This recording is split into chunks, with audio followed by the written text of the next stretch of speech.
90ರ ಹರೆಯದಲ್ಲೂ ಬಿಂದಾಸ್ ಡ್ರೈವಿಂಗ್. ಜಮ್ಮು ಕಾಶ್ಮೀರದ ರಸ್ತೆಗಳಲ್ಲಿ ಆಟೋ ಓಡಿಸಿದ ಅಜ್ಜಿಯ ವಿಡಿಯೋ ವೈರಲ್. ವಯಸ್ಸಾದ ಮೇಲೆ ಶಕ್ತಿ ಇರುವುದಿಲ್ಲ ಎಂಬ ಮಾತನ್ನು ಸುಳ್ಳು ಮಾಡಿರುವ ಈ ವೃದ್ಧೆ ತನ್ನ 90ನೇ ಇಳಿವಯಸ್ಸಿನಲ್ಲೂ ಅದ್ಭುತ ಉತ್ಸಾಹದಿಂದ ಕಾರು ಚಲಾಯಿಸಿ ಎಲ್ಲರ ಗಮನ ಸೆಳೆದಿದ್ದಾರೆ. ಟೈಮ್ಸ್ ನೌ ಹಂಚಿಕೊಂಡಿರುವ ವಿಡಿಯೋದಲ್ಲಿ ಬ್ಲಾಗರ್ ವಿಶಾಲ್ ಅವರು ಅಜ್ಜಿಯ ಈ ಸಾಹಸವನ್ನು ಸೆರೆ ಹಿಡಿದಿದ್ದು, ಅಜ್ಜಿಯ ವಯಸ್ಸು ಕೇಳಿ ಸ್ವತಃ ಬ್ಲಾಗರ್ ಬೆಚ್ಚಿ ಬಿದ್ದಿದ್ದಾರೆ. ಮಾರ್ಚ್ 4ರಂದು ಹಂಚಿಕೊಳ್ಳಲಾದ ಈ ವಿಡಿಯೋ ಈಗಾಗಲೇ 50,000ಕ್ಕೂ ಅಧಿಕ ವೀಕ್ಷಣೆಗಳನ್ನು ಪಡೆದಿದ್ದು, ಸೋಷಿಯಲ್ ಮೀಡಿಯಾದಲ್ಲಿ ಭರ್ಜರಿ ಸದ್ದು ಮಾಡುತ್ತಿದೆ.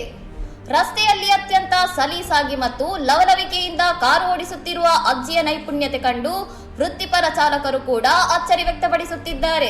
ವಿಡಿಯೋ ನೋಡಿದ ನೆಟ್ಟಿಗರು ನನ್ನ ಕಣ್ಣನ್ನೇ ನಂಬಲು ಸಾಧ್ಯವಾಗುತ್ತಿಲ್ಲ, ಈ ಅಜ್ಜಿ ಎಕ್ಸ್ಪರ್ಟ್ಗಳಿಗೂ ಸೆಡ್ಡು ಹೊಡೆಯುವಂತಿದ್ದಾರೆ ಎಂದು ಕಮೆಂಟ್ ಮಾಡುವ ಮೂಲಕ ಅಜ್ಜಿಯ ಜೈವಿಕ ಶಕ್ತಿಗೆ ಶಬಾಸ್ ಎಂದಿದ್ದಾರೆ.